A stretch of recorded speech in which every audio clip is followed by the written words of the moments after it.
Good day everyone. This video is about price level. Here's an overview of our topic for today. From gas to groceries, everything costs more. Learn how the price level affects our everyday lives. Price level roller coaster. Inflation and deflation explained. How do the experts know if inflation is a problem? Methods used to measure price level changes including the CPI, PPI, and GDP deflator. How the CPI works. How the economists go from a list of everyday items to an inflation rate. Good day and welcome to the news. Today, we'll be diving into the concept of price stability. Price stability refers to a condition of a low and stable inflation to ensure strong and sustainable economic growth, thus preserving the value of our money. Here's Krisha Hicarte to tell you more about the details. Thank you, Francine. Now let's talk about what is price level first. Remember the two important concepts in this topic: price level and inflation. Price level is the average current price of all the goods and services produced in an economy. In general terms, price level is the cost or price of an economic good and services. There are two components of price level changes: inflation and deflation. Inflation is the rate at which prices rise over a specific time period. Meanwhile, deflation is when prices for things like food and services go down instead of up. There are three ways to compute the price level. First is the CPI or Consumer Price Index. It measures changes in the prices of a market basket of goods or services. CPI looks at a mix of common items that households or families usually spend money on. By tracking these prices, CPI helps us understand if living costs are going down or up, which can indicate deflation or inflation. Second is the PPI or Producer Price Index. It measures the average change in selling prices domestic producers gain for their output over time. It focuses on goods and services produced in the economy and tracks price fluctuations from the seller's point of view rather than the consumer's. Last is the GDP price deflator or Gross Domestic Product price deflator. It measures the rate at which inflation has reduced the real value of an economy's total output. The value of all finished goods, including exports, is factored into the GDP price deflator formula. However, it does not factor in the prices of imports. Back to you, Francine. Here's the sample computation of the ways to compute the price level. First is the Consumer Price Index. Step 1. Select a base tier. Step 2. Select the market basket. Step 3. Record the prices for the items in the market basket. Step 4. Solve using the formula CPI equals cost of basket in current year over cost of basket in base year times 100. For this example, let's say that our market basket includes rice, grains, meats, and fruits. For this example, we will be using 2021 as the base year. Let's start the computation with the year 2020. Cost of basket in the current year is 100 over cost of basket in the base year 104 times 100 is equals 96.15, the CPI for the year 2020. In 2021, 104 over 104 times 100 is 100.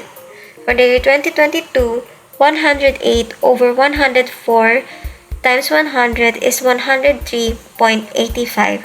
In the year 2023, 112 over 104 times 100 is 107.69. Now, to compute the inflation rate or the price level rate, we will be using the formula year 2 CPI minus year 1 CPI over year 1 CPI times 100. For the year 2020, there is no inflation rate because no previous year is given.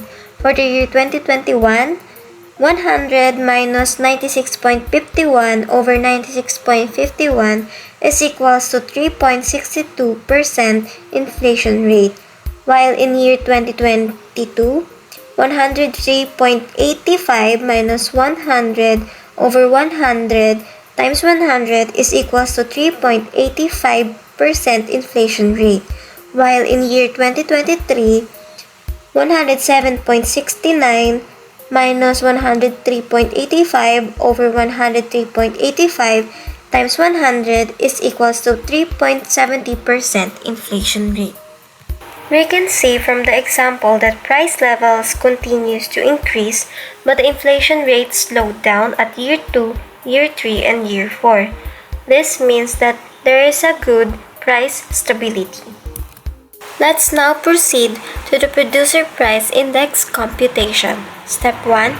Collect price data. Step 2.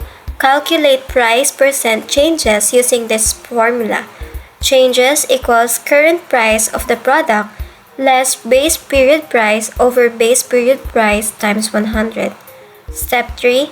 Apply weights. Step 4. Sum weighted price changes. In this example, the weights are based on the relative importance of each item in the overall production process. Imagine we have a basket of 3 products: the wheat, flour, and bread. To get the price changes rate, we have to use the formula current year price less base year price over base year price times 100. In this case, product A, 12 less 10 over 10 times 100 is equals 20% change. In product B, 18 less 15 over 15 times 100 is 20% as well. For product C, 24 minus 20 over 20 times 100 is also 20% price change.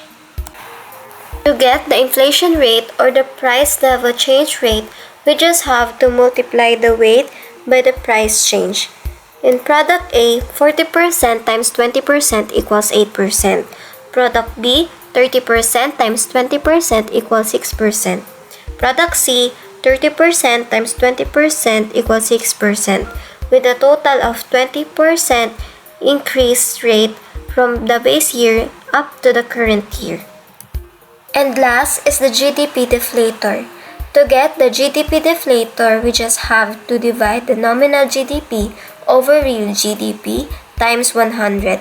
And to get the inflation rate is GDP deflator current year less GDP deflator base year over GDP deflator base year times 100. To get the GDP deflator in the year 2023, 2.3 million over 2.6 million times 100 is equals to 112.44. For GDP deflator for 2024, 2 million over 2.1 million times 100 is 95.23. Now, to get the inflation rate or the price level changes rate, 95.23 less 112.44 over 112.44 times 100 is equals to 15.31% increase in 2023 to 2024.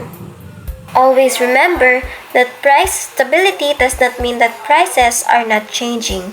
It just means that inflation rate in the prices of goods and services is low and predictable. It is important for a healthy economy because it creates a predictable environment for businesses and consumers. When prices are stable, businesses can confidently plan for the future, knowing their costs and revenues won't fluctuate while